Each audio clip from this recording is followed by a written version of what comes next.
Hey, everybody, welcome to another exciting episode of Secrets to Real Estate Investing. We have a very interesting gentleman with us today by the name of Daniel Breslin, who has a very interesting past that can't wait for him to tell you about. And now he's doing so much business, he's doing as much as 25 deals a month and sometimes more. So I'm really excited to bring on the show with us today, Mr. Daniel Breslin. Welcome. Thank you, Holly. It's good to be here. I'm so glad to have you. Well, why don't you give our listeners the background on you, where you were before you did real estate and how you got into real estate. Cool. So I was a little bit troubled growing up, I guess you could say. I used to do too much of the alcohol and party and stuff like that. Got myself in trouble, ended up crashing a car that did not belong to me and wound up doing about a year in jail as a result of that. That was a big wake-up call. That was 2005. In 2006, I was kind of stranded, in society. It was really hard to get a job that was going to be a career with a history, and I was kind of blessed to find real estate right around that same time.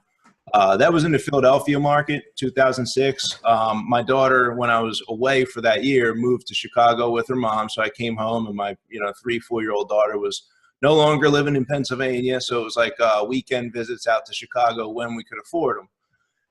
It was always a dream of mine to move to Chicago, which I ended up doing in 2015. Around that time, we started doing business in Chicago. That lesson taught me to open new markets, how to figure out how to operate in a new market, and then we subsequently went into Tampa, Florida, because it's freezing cold in January in Chicago when I got here. And then we moved to, we do Miami and we do Atlanta. So we're in 5 markets now altogether. Wow, that is huge. Well, give us a little bit more detail and maybe even your first deal, if you don't mind sharing. First deal was down to, no money, had $100, put an ad in the newspaper. They actually used to be really great lead sources in 2006, not so much anymore. And on day 6 of a 7-day ad, and I'm down to like $20 in my pocket after paying for the ad, I get a call, really rough part of town, drug activity. There's like police tape, on the block, and I get a ride down there with my 4-year-old daughter who was in for the summer and couldn't figure out how to comp out the property. But I saw a friend of mine bought one for $6,000 around the corner. I thought, well, I can pack in $500. I'll give them $5,500. They accepted. The friend turned me down. He said, I'll sell you mine for $5,500. My mistake was not buying the one from him because he ended up selling it to the same buyer I found for the $11,500 that I sold mine for. So $6,000. It was the fastest. I can't say it was the easiest because I had kind of been working for 6 months to develop the skill set to get that deal closed. But that was a wholesale deal. That was the first one that I closed. And it was $6,000. Wow, that's a nice deal, especially with your investment into it, whatever you spent for the newspaper ad. That's pretty good. You didn't have to go spend like 5, 10, 20 grand in direct marketing, which some people do to get their first deal. Yeah, you're right about that. Well, why don't you tell us too about your best deal or favorite deal, if you don't mind? I don't really have necessarily a favorite deal. I mean, we've had deals where we bought the property, turned around and sold it, made $170,000 profit on a deal. We've had quite a few where we bought them, turned around and sold them and made $100,000 plus on the deal. Our average deal profit margin is about $15,000 to $20,000 depending on the market right now. So I'm not really partial or falling in love with any of the deals that come across anymore like I did earlier on in my career. All right. And so are you flipping or just wholesaling, or what's the focus of your business now? We do all of those deals off market. We do a lot of marketing. We focus on fixing and flipping the cherries, not necessarily like the gut renovations where architectural plans and a huge amount of permits and approvals are required. We look for stuff that we can do for $45,000, $50,000, get in, get out, and sell it with mostly cosmetic. But then the other 80% of the deals that come through our pipeline, we're simply buying and then reselling those to other investors, make a small spread, like I said, 15, 20,000, and the next guy's making his, 35, 45, 50, whatever ends up on that deal. Well, it sounds like a good plan, and that sounds like a good return on investment for you too, without having to go through the whole flip. So what are your main marketing methods that you do to find your deals? Direct mail. Direct Okay. mails is a big winner. Okay. Interesting. So what would you say is your most valuable skill in the My most business? valuable skill at this point, and it's kind of how I developed a business around around the country, is analyzing deals and then participating in a negotiation and kind of feeling out the speed of the negotiation. So I'm paying attention to every single lead that comes through in each of the 5 markets, and I'm constantly on the phone pulling comps, deciding whether or not we're going to flip a property, deciding whether or not we're going to close on a property using cash, or deciding on whether to wholesale a property or just pass on the property. So evaluating the deals and managing the negotiations. And then by doing that in 5 markets, I've been able to kind of speed up the process. So we have hundreds and hundreds, if not thousands and thousands of deals in negotiation that I'm participating in. So like when I learn one lesson on a negotiation in Florida, I can quickly usually use that same lesson in somewhere in one of the other markets and like double or triple my ROI on knowledge gained in the negotiation. So it's pretty cool. That's very cool. So do you have someone who is like your right-hand man or second in command that's learning from you at this point?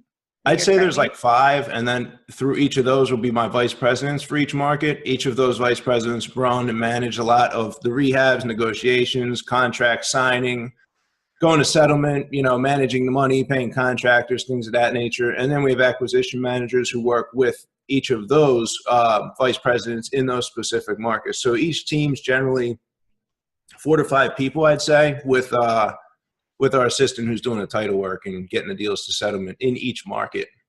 Wow, sounds like you have a well-run machine. I love it. So what is your why and what keeps you going when times get tough?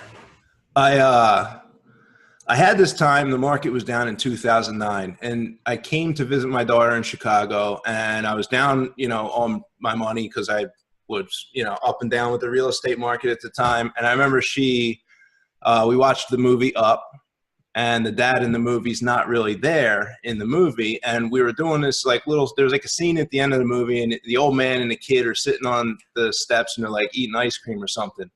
And we were walking, me and my daughter, she was 8 or 9 years old at the time, and she wanted to sit on this bench and just like eat the sunflower seeds we had together. And I saw the world through her eyes at that moment, that like she saw herself as like, the kid in the Up movie, and like, damn, the dad's not in the movie. So it was like really a driving thing for me to start to like get a whole lot better, a whole lot faster from 2009, 2010 on, so that I could move to Chicago. And it's like, now that I'm here for the last 3 years, the business is like really exploded. A lot of things, I made the move to Chicago, not based on money. It had nothing to do with like opportunity in the market or a better job or anything, but just to be a father to my daughter.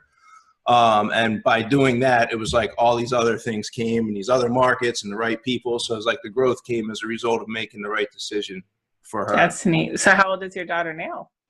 She just turned 16, and we're like doing the driver's test and all that stuff. And it's really cool getting to see her, multiple times a week. She can come here at the drop of a hat, take an Uber. She couldn't take an Uber, and we didn't have Uber before, but all the way from Chicago to Philadelphia, it just wasn't an option. Right. That's really neat. That's fun times. I got a kid, he just booked his driver's test for May 29th. So yeah, fun times. Oh yeah. So you know all about it then. Oh yeah. He's a good driver. It's fine. So how did you identify your business partners? How did you find them? I believe God put people in your life at the right time. And sometimes I've tried to fabricate that gift from the universe myself and decide that people were put in my life, So some of the people just worked out, met them from doing my podcast. We met a lot of my partners and a lot of my private lenders and just people we do business with who bring us deals and everything else through the podcast. People can contact me there, and they do come through there, and it's been really a blessing there. But yeah, some of the other ones I thought were a gift from God. We tried to open up in a few markets that failed, and we've had to let go of a few people along the way. I like to kind of consider, like, if I couldn't have $100,000 is usually a pretty good amount of money for somebody. If I couldn't have that kind of money on a handshake in one of my partner's bank accounts while they left the country for a week or two on a honeymoon, if I can't feel that I have that level of trust with them, then I shouldn't be doing business with them. So like, that's kind of been my barometer of the question I ask myself with the people that we do business, that I partner with over the years. But things like going to the real estate investor network and events, that's where I met my first partner, lender that funded one of my rehabs. And I was still getting a ride by my dad there when I met him, and took taxis and to meet him at properties and deals. So, there's really no limit, I guess, to where the potential partners could come from. Have you ever had a partner do wrong by you? I mean, obviously it sounds like you had some that the business itself didn't work out well, but has anyone ever cheated or stolen from you since you brought that up? I mean, it's hard to say. No one's really ran off like that with, the entire business. We've had to break some partnerships up, and there's probably deals that got done without my knowledge somewhere along the way in there. Me personally, I'm party to, if I look at my board, there's like 85 deals on the board right now that we're like in the middle of. So like, one deal's not really going to kill me. I know I hear those stories and the nightmares from people who are like early on in the business, or maybe they tried real estate a little bit and got burned. And it's like, the best answer I came up with to like dealing with bad partnerships, of course, getting out helps. But you got to do many, many deals, like many, many deals. You can't just do one deal. You got to get it around in your mind. And it took me years to really get there, like strong and knowing that that was my belief that led to success. But do many deals so that when one falls apart, you can balance out any losses with many more gains, ideally. Yes, for sure. Yeah, and if you don't have losses, you're probably not taking enough risk or doing enough deals, because you're in this business long enough, taking enough risk, you're going to have a loss. Yeah. True enough. So, and on that same note, how do you be a good business partner? How would you answer that question?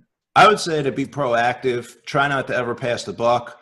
Obviously, be somebody who adds more value to the table than you're taking. So, any one of the podcasters for the most part, we're adding value to our audience. That's why we do this. That's why I do my podcast. We want to just put as much out there as we possibly can. So if you kind of take that mentality, that's how I've identified some of the business partners who came through the podcast. A lot of people would come through the podcast, networking event, et cetera, and they're, well, I want to do business. Let's partner on deals. Let's partner on deals. But when it comes down to it, there were a few people who shined because they were adding value. They were, emailing resources over, making email introductions. They were just not asking for anything in return, but like just giving. And it was like, wait a minute, I have to pay attention to this person. Let's go grab lunch. Let's see if this is supposed to be something more. So adding value to the people around you, being trustworthy and being proactive and just getting stuff done ahead of time, even when you're not asked to in the partnership. I mean, I think that's probably the best flip side answer to that question. Very well said. I totally agree. So how do you fund your real estate deals? So many of the deals we do are assignments. So I'm funding it with the buyer's money and often doing a double closing or just doing an assignment. We often fund using our own cash. We have plenty of cash now from being in the business for 12 years or so. And then we also fund the deals with private investors. And one of the cool things that we have for our private investors is these are wholesale deals, so like quick. So we'll pay 10% interest to our lenders. And that's like not all that sexy if it has to sit for 6 months or 9 months. It's not like this great return for a lot of investors. They can get more, slightly more, maybe some points and things like that. But we'll have a lot of deals where we'll fund, we'll take their $100,000 for 3 weeks, 4 weeks, 5 weeks, a very short period of time. They have to do the paperwork back to back, so that's a little bit of a hassle. But we pay them a 3-month minimum interest payment, so it works out where they're kind of getting points on the money. So our investors are happy with those kind of deals, but it does make it a little less attractive for them when they're funding the fix and flip projects for us. Yeah, okay. And do you do any other investments other than real estate? I invested in a couple people's music careers, and we have some hip hop artists under our labels. So we do that. We've invested in some shows, and we've had some really cool experiences with, Grammy award winning producers and stuff. the investments have not necessarily worked out all that well in my favor so far, but we did have a good time. I mean, I didn't even know any of the artists. I'm not going to mention her name on here, but I'm on stage like taking a video of some artists, and then like my daughter, who was 15 at the time, she thought it was the coolest thing ever because like she knew all these artists. They're like big and they're on the radio, and we're like hanging out on stage with them. That's fun. So we do some of that, but I've gotten into and hurt on some stock investments, you know, just really small ones. I think have fallen into a little bit of a shiny object syndrome. I didn't put a lot of money into those directions, but I think a lot of people who have found success in certain area, like myself in the real estate business, maybe we think that we could have success where that would automatically equate to success in other realms, like investing in stocks or the cryptocurrency space. A lot of us ran out there, and I put really, really small amounts of money in both of them, but both of them went down, the cryptocurrency bet and the stock market play. So I guess the lesson there in that question you're asking me there is just to kind of stick in the lane. And you know, even though when you start to find success with something, it could sort of develop a bit of boredom. Stick with it. That's the vein of gold that you have to dig deeper and truly exploit. Agreed. Nice. So what is your personal assessment or prediction of where the market's going? Like, do you think the market's going to crash, or how long do you think we have with it? I would say that we're not going to. I've gotten a handful of mortgages. I bought like 15 rental properties in the last year or so. So I've had to refi a handful of those out. And I've gone through the underwriting process now, and I've gone through the underwriting process in 2005 or 2006, 2007. And they're two totally different worlds. So I don't think I'm of the, oh my gosh, we're going to see a crash here anytime soon. And the other thing is that the baby boomers, children's, the millennials are starting to come into the home buying years. So while some markets may be overheated, overpriced, and start to see a cooling off, like I don't think we're going to see a wholesale crash throughout the entire United States. Certainly not anytime in the next, I would say maybe 10 or 15 years, until the underwriting bubble has a chance to have been forgotten by the underwriters, and you know the younger generation takes over again to create something as catastrophic as we had. Will we see a cooling off? We might see a cooling off, I think 2 to 3 years out, before the starter homes start to transfer, and those people are going to want to step up into the larger, higher priced homes. But I still don't think we're going to see anything that's crash worthy here in the next 2 or 3 years. Well, and you kind of answered my next question. I was going to ask you, do you hold real estate? And you just mentioned you bought a lot of rentals recently. So you have a lot of buy and hold properties as well? I do not care for them very much. They are more like a savings account for me. I sort of think of it like money that I'm just going to put aside. This is not, although I read Robert Kiyosaki's book and, you know, we wanted to replace our income with the rental properties, I never really viewed that as like a pathway to freedom, just because I had been around enough of these other landlords with 40 units, 60 units, 100 units, and they're telling me they're making no money because of the cost of the turnovers and things of that nature. That's been my experience also with them, but I buy as an investment philosophy, I'll buy properties in the path of gentrification. So I'm looking for properties I believe will ideally double in value within 7 years, regardless of what the outside market does. And so far, I accidentally bought 2 properties that don't really fit that parameter, but I bought however many other ones that are in that parameter that did already go up in value by like 40% in the last 8-9 months. So it's been wow. That was some good buys right there. Nice. And the funny thing about it, Holly, they felt like completely full retail. I'm a wholesale buyer. I'm always buying them at record-breaking low prices sometimes. But I felt like I was overpaying for those properties when I bought them. I thought, this is just too much money. These properties are not worth what I'm paying. And now I look back a year later. And you said, can I have some more? Yeah, I didn't buy 10. It was, but it's been a challenge though, just not being able to afford the repairs and the upkeep, but just like the emotional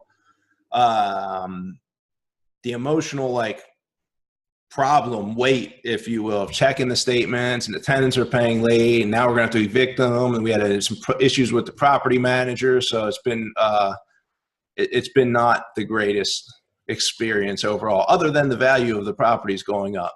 Yeah, at least you got that little shining part of it, True despite the enough. other challenges. Yeah. So now I'm curious too. Do you have any female partners or females on your team? And how do you feel about women in the real estate investment world? Well, I'm glad you asked that.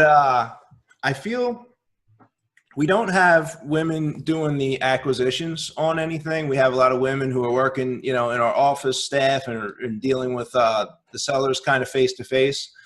I feel as though women in real estate, if they're in a fix and flip, I'm not going to sugarcoat it. I think it's going to be challenging, and I'm sure there's challenges with contractors. I'm sure there's challenges with the code enforcement if they're face to face interacting with them. I'm sure the contractors try to take advantage of the situation. I think that's really commendable, like you, to to build what you've built so far and overcome some of that stigma. But then on the flip side, I feel like women in real estate are absolutely gifted when it comes to the emotional needs of dealing like with buyers and more on the retail side, especially with retail listings. I mean, it's just a night and day difference to have. So all of our agents that are producing and selling our properties, our flips, that is, not the stuff that we wholesale, all women. Hands down, better situation. They're dealing with the negotiations better. They're reading into the emotions that are going on much better. And it's just an all-around better experience for everybody in that situation. Cool. All right. Thanks for sharing all that. Really interesting insights. Well, as we're getting near the end of our show, I want to tell our listeners about our free download this week, which is really awesome. Daniel is generously putting out the full PDF of his book, Become a Wholesale Real Estate Master, Buy and Sell Houses with No Money. I think I got that title right? Pretty enticing, pretty appealing. So why don't you tell us a little bit about what's in your book and what got you to write it? Well, a few years ago, sitting in Philadelphia, I wanted to kind of duplicate myself so that I could move to Chicago and the business wouldn't burn down in Philadelphia when I left it, because at that time, it was me going out to every living room, and I started to discover that I could invest, and I got better at direct mail and writing marketing and, pulling lists and things so I could produce more leads than I could run out on, and started to create the bigger opportunity that I have now. So this was kind of like a combination of my business plan and like taking a Xerox photocopy of my mindset at the time so that the people around me just in my own organization could read that and at least be brought up to speed on the basics of what we're doing. We've since gotten, a whole lot more advanced in the way we approach things, but I have people who, we used to sell this book for like $97 for a digital download. And I just had a guy actually buy one over the weekend. I forgot it was for sale somewhere. And I'm like, I'm in a conundrum because I want to refer him to the podcast, but when people sign up at my podcast site, they get a free download also, the same way we're doing for your listeners here, viewers rather. And so I'm like stuck. I don't know what to tell them. Refund is $97. I don't even know where the PayPal went anymore. I don't think I have access to the account or anything. So that's what it was. It was basically our business plan. And I have partners now who are running markets who originally like bought that book and read that when it was for sale for $97. And that was kind of like their seed into the business. Cool. So listeners, you're getting a $97 book for free. Thank you. Right. That's super generous. Thank you. So if you guys want to get that, you can go get it on my site at hardhatholly.com/99. We are show number 99. Nice. And if you would prefer to get it, a link through text if you're just on your phone, just whip out your phone and you're going to text Hard Hat with no spaces between it, Hard Hat, to the number 38470. That's to 38470, text Hard Hat. And once you sign up there, I'll give you a once a week reminder when our new shows go live and new downloads are available. So Daniel, as we're getting near the end here, what's your advice for people that are thinking of getting started or have gotten started and maybe feeling a little discouraged? What's some advice for them? I mean, you got to be persistent with anything in life. The rewards don't come fast and furious the way that people see. Like in our business here, we've been around for 12 years, and now it looks like it's very easy from the outside, and people know our names in each of the markets that we're operating. So if you're thinking of just getting started or you're getting started and it's not quite working yet, stick with it, get around the right people who are doing the things you're going to do, try to add value to the partners. This has been absolutely life-changing for me and my family and all the people in my organization. And at this point, Holly, I mean, when I was trying to move to Chicago, you know, part of the why was I need to make some money to move out there. And it was kind of like money driven. I know for a lot of people, it is money driven when you first get into the business. But then I guess for me personally, I'll just kind of share this. I've reached a place where like, it's not a big deal. Like when you asked about my favorite deal or whatever, nothing jumps to mind because like the favorite thing for me is like the guy who's been working at this for the last like year and a half, something like that. And he's kind of been like an assistant of mine in the company, but we're like, I'm training him up to be more of like a partner. And he closed his first deal 2 weeks ago. It was something that referred like 4 months ago. It finally closed. And like my satisfaction these days comes from seeing him, you know, get that payday and like knowing that this is real for him and how hard he tried and like the skills he developed. So like for me, helping my partners and other people like accomplish their goals and seeing their lives change has been hands down like even more rewarding than the money. You still have to have the money to pay the mortgages and the bills and, you know, drive a nice car and all that, but helping other people succeed has been just such a blessing in my life. I'm so grateful for that. That's awesome. And I almost forgot, I want you to tell about your podcast. So what is your podcast called?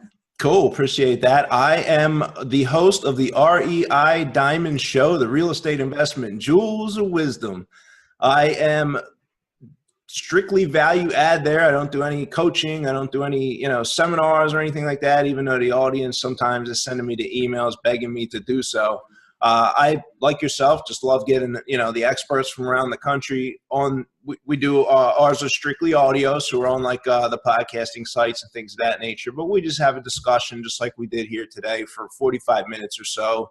Best practices, you know, it's kind of like my own personal mentoring session is how I view it myself. So I've really developed a much higher state of mind and approach to real estate investing as a result of doing the show. And the best part is that we record it and made it available to everybody. So if anybody is interested in checking that out, you could just visit www.reidiamonds.com. And there's also a contact me box that I personally review everyone who submits there. So that's the best way to get in touch with me as well.